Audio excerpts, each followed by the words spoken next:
Hello, my friends. Welcome to another knowledge lesson. In our lesson today, we are going to be learning about Miss Susan B. Anthony. We'll talk about the causes that she fought for in our lesson today, and we'll end by writing a free verse poem about her. We'll talk a little bit about what those should look like at the end. Right now, we'll go over our vocabulary words. Abolitionists. Abolitionists were people who worked to end slavery. Many abolitionists worked tirelessly to end slavery in the United States. Influential. Influential means having the ability to persuade or convince someone. The young politician was so influential that he was able to persuade members of the opposing party to change their minds. Suffrage. Suffrage means the right to vote. Susan B. Anthony fought for women's suffrage during her lifetime. Ballots. Ballots are slips of paper used to cast or record votes. John found 2 extra ballots lying on the floor, which changed the final number of votes. I am going to read several sentences to describe an issue for which you could cast a ballot or make a vote. If you would cast a yes ballot, I want you to say, "My ballot says yes." If you would cast a no ballot, say, "My ballot says no." Our first situation or our first issue, teachers should give more homework each night. What does your ballot say?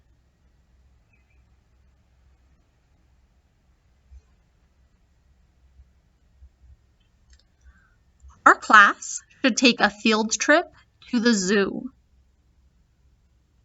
I know my ballot says yes on that one. What about yours?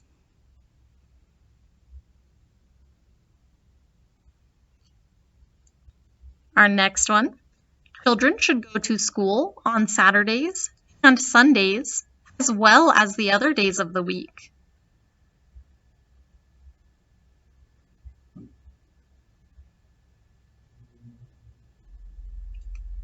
Next, teachers should never give tests.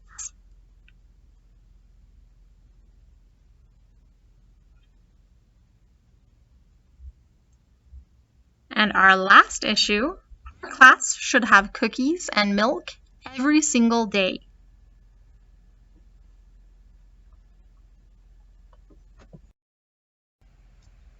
Jury. A jury is a group of people selected to listen to evidence in a trial and decide the result.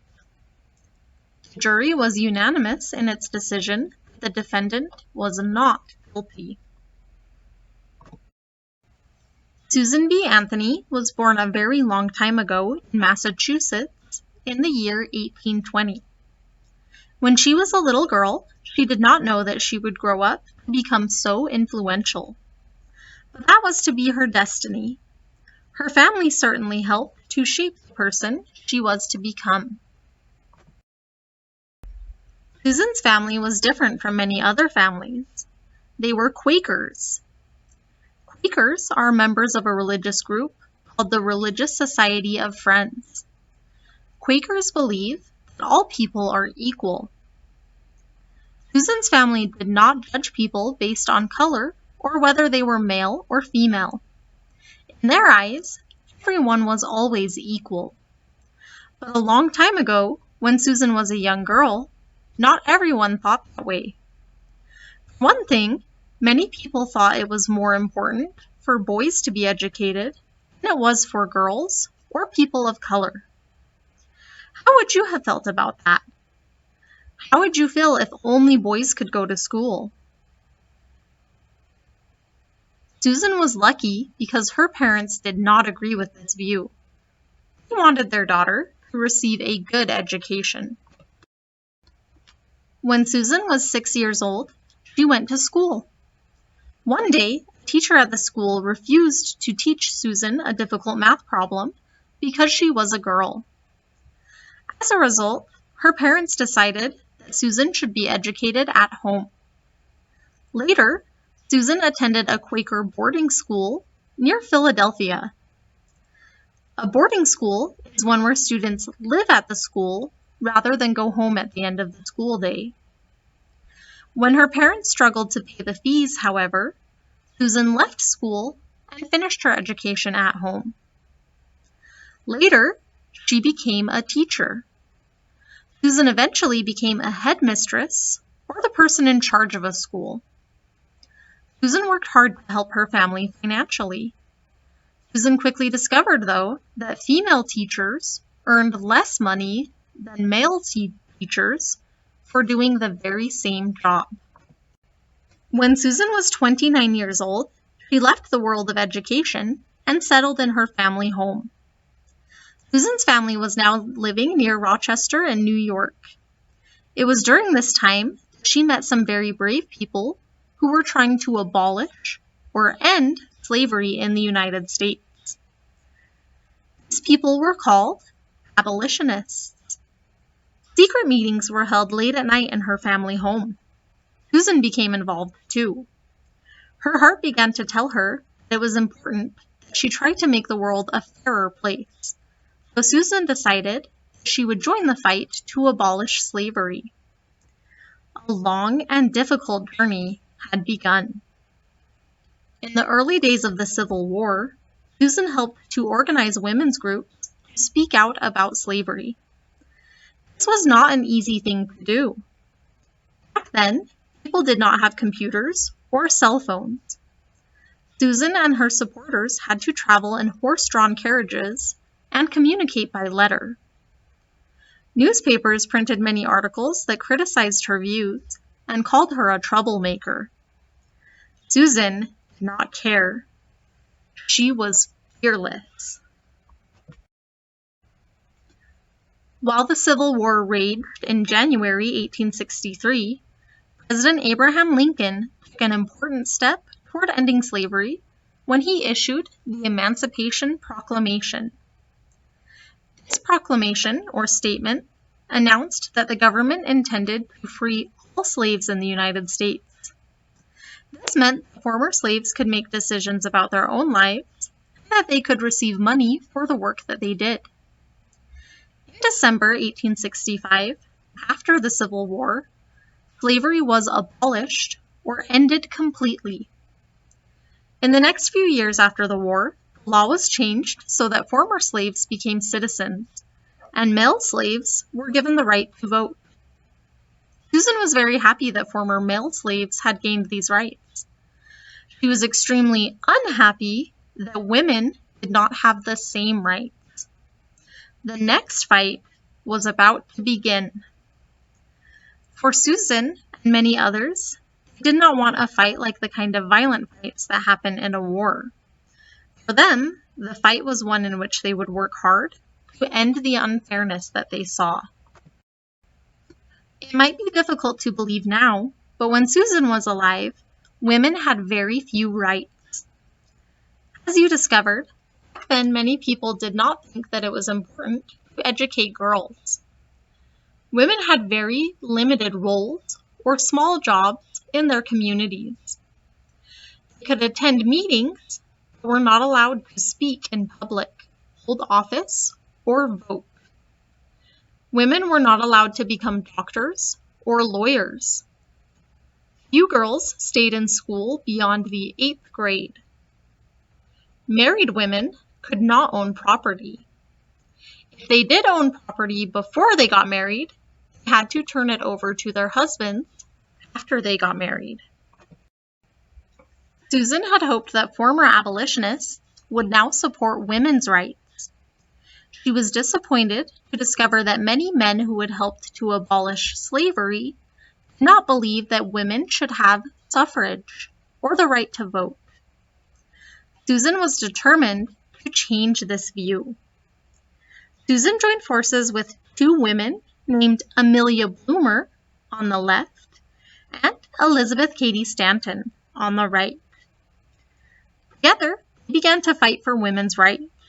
Women like Susan, who campaigned against these laws, became known as suffragettes, or people who fought for women's suffrage. Susan became secretary of the American Equal Rights Association.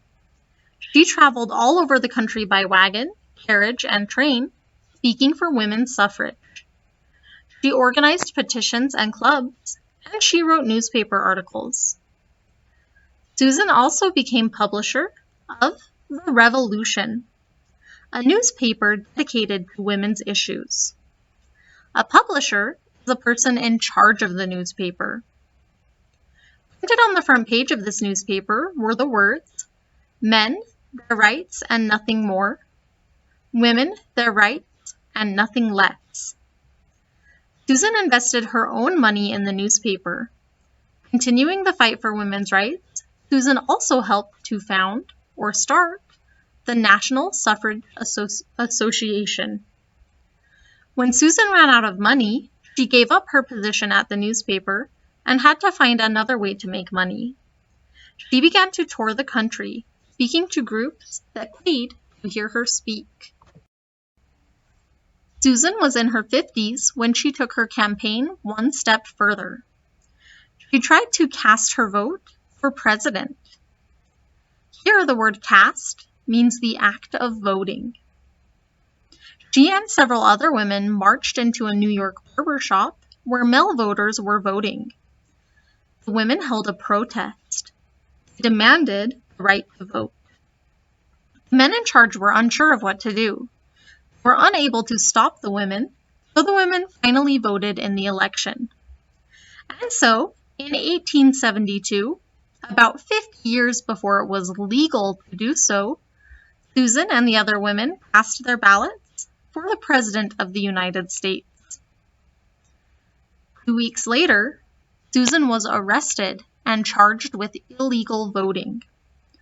Her arrest caused a national uproar. Susan was not afraid. She asked the general public to consider, is it a crime for a United States citizen to vote? The judge in the trial did not think that women should have the right to vote. He decided against Susan before the trial even started. He did not let her talk. He ordered the jury to find her guilty. He then asked Susan if she had anything to say. "I have many things to say, for in your ordered verdict of guilty, you have trampled underfoot every vital principle of our government. My natural rights, my civil rights, my political rights, my judicial rights are all alike ignored."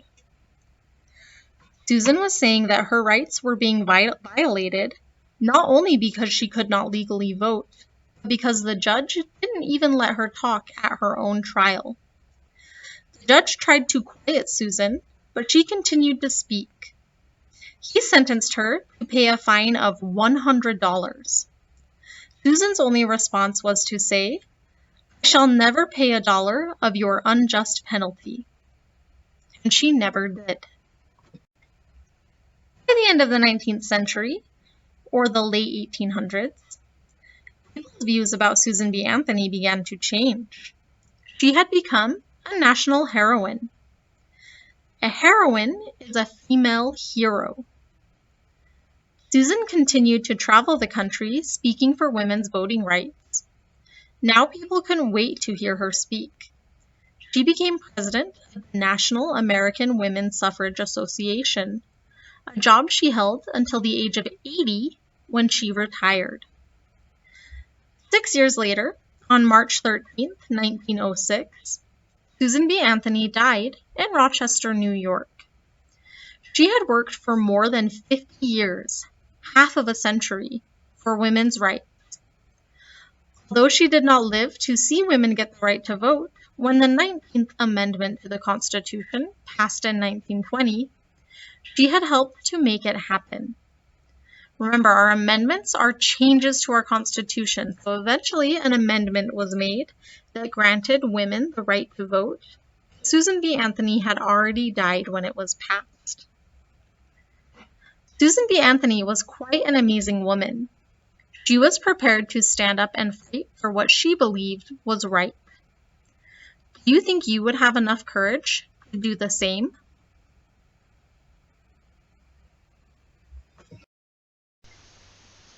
All right, my friends, I have some questions about what we learned about today. Today, the person that we talked about was Susan B. Anthony. Susan B. Anthony, like all of the people that we'll talk about in this domain, was fighting for a specific cause. What cause was Susan B. Anthony fighting for? Or causes?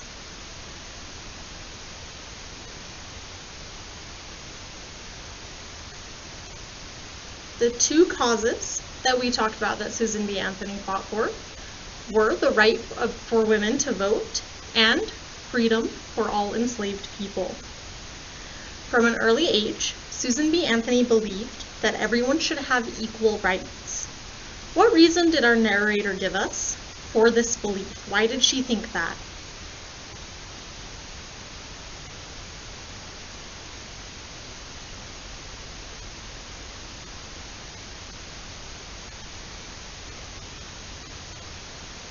Remember, in our read aloud, we learned that Susan B. Anthony and her family were Quakers, were part of the Quaker religion. And it was part of the Quaker beliefs that everyone was equal. Did Susan find out that everyone was actually treated equally when she went to school? No, she noticed that not everyone was being treated equally. How were people being treated unequally in Susan's school?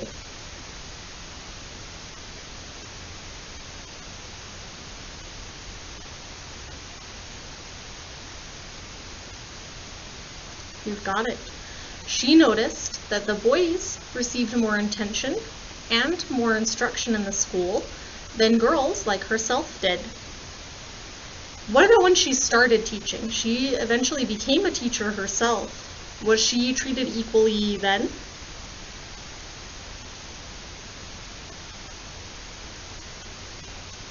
No. How was she treated unequally then?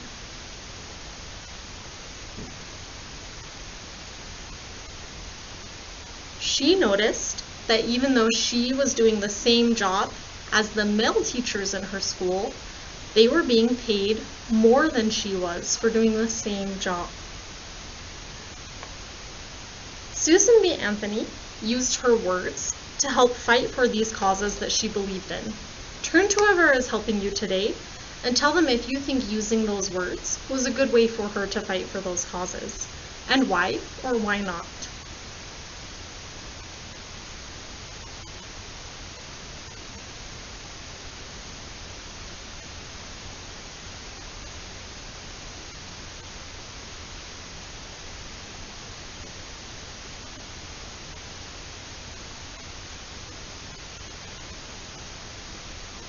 Alright, my friends, on my board today, I have made a timeline. Now, this isn't a very exciting timeline yet. We don't have anything on our actual line. We're going to use this timeline to help keep track of the different people that we'll talk about and when these things happened that we'll talk about, these causes that they were fighting for. So today, we talked about Miss Susan B. Anthony, who fought for women's right to vote and for freedom for enslaved people. I'm going to put her on our timeline right here at the beginning. There's someone else I'm going to add at the very same time as Susan B. Anthony. Susan B. Anthony lived during the same time that this man lived. Do you remember who this is? Abraham Lincoln, our 16th president. Abraham Lincoln lived at the same time that Susan B. Anthony did, and he fought for some of the same causes that she did. Just like Susan B. Anthony, Abraham Lincoln fought to end slavery.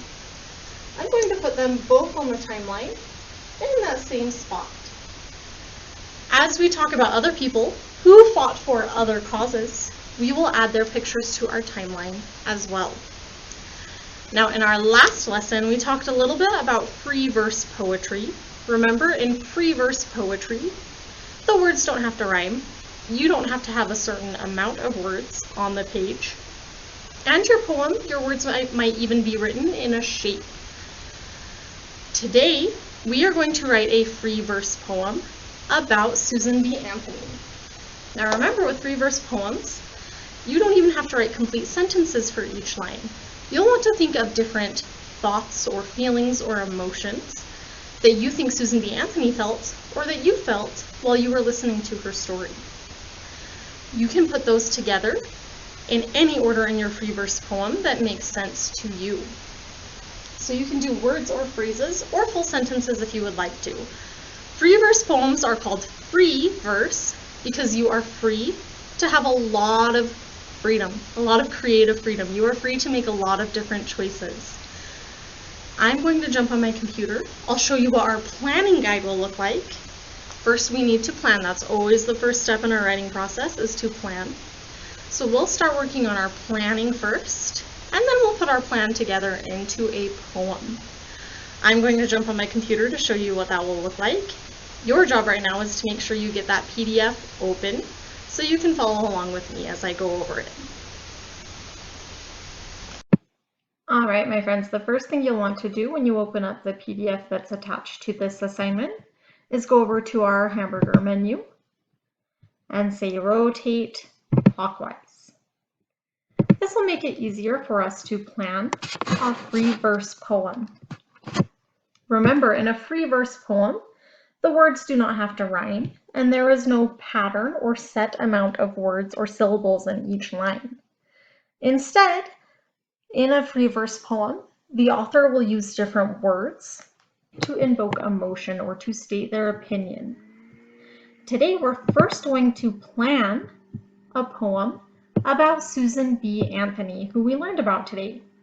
Since that's what our poem is going to be about, we're going to write her name in our center oval. We call this a web map. There are lots of different, or a bubble map sometimes, there are lots of different circles around the outside that are all connected to Susan B. Anthony. She will be the main idea of our poem. In these other bubbles or circles, we will want to put ideas about Susan B. Anthony. These could be words that describe her or things that she has done. For Susan B. Anthony, it will probably be a good idea to put some of the things that she fought for in her bubbles. We talked about two major things that she fought for. She fought for women's suffrage, or the right for women to vote. Oops, suffrage, not suffrage. That doesn't quite fit in my bubble, but that's okay. And she fought for the end or abolishment of slavery. She was an abolitionist, or someone who wanted slavery to be abolished or ended. Another word that I liked that our author used to describe Susan B. Anthony was fearless. Even when people were upset with her, or were saying mean things about her, or calling for her arrest, she was fearless, and she kept fighting for those things. She did not let anything stop her. I think she was rather determined. That means that she was focused on her goal, and she wouldn't let anyone stop her. We also learned that she was very brave. She was determined and brave to keep going in spite of everyone that was opposed to her. Some other things that we learned about Susan B. Anthony, remember, it doesn't all have to be adjectives that describe her. In this case, we've got some things that she fought for. I'm also going to note that she herself was a teacher and a Quaker. As a Quaker, she believed that all people were treated equally, should be treated equal. There we go.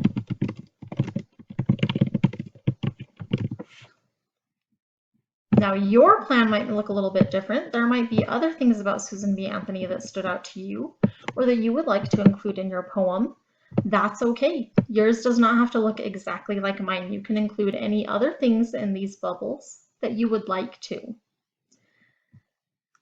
I'm going to use these bubbles in the next part of our assignment. On the next page, we'll have to come back up and flip this back right side up, rotate counterclockwise.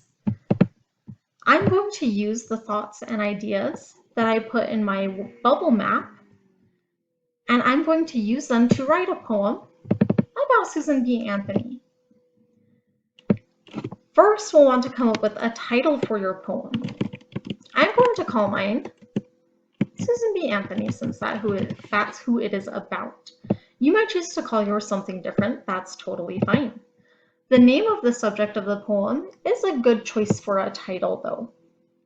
Remember, our title helps tell our audience what the poem they're reading will be about.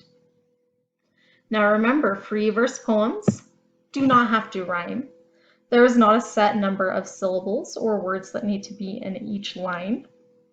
If you want to, you can do different amounts of words on each line so that they form a shape that's relevant to whatever the subject is, but that can be a little bit tricky. Today I'm going to start with just a simple poem about Susan B. Anthony.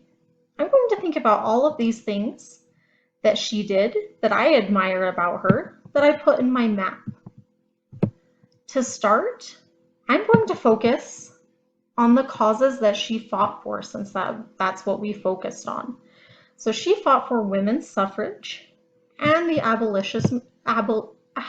abolishment of slavery. Whew, I kept wanting to say abolitionist. Sorry about that, friends. I am going to call her, for women's suffrage, a defender of women, a warrior for the enslaved,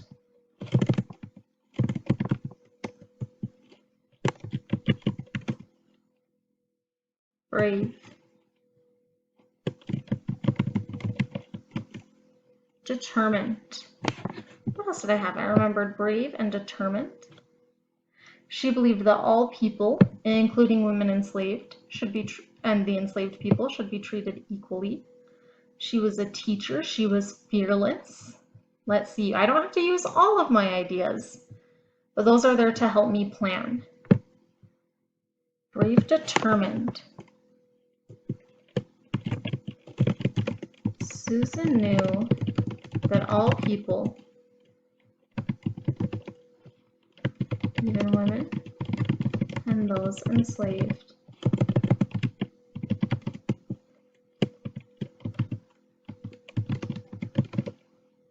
should be treated equally. And I'm going to let that be the end of my poem. Remember, your poem does not have to have a certain amount of lines. You do not have to fill out this whole page.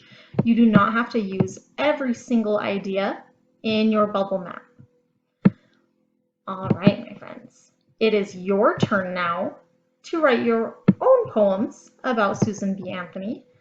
Fill out your web first to help you plan, and use those ideas to help guide your poem.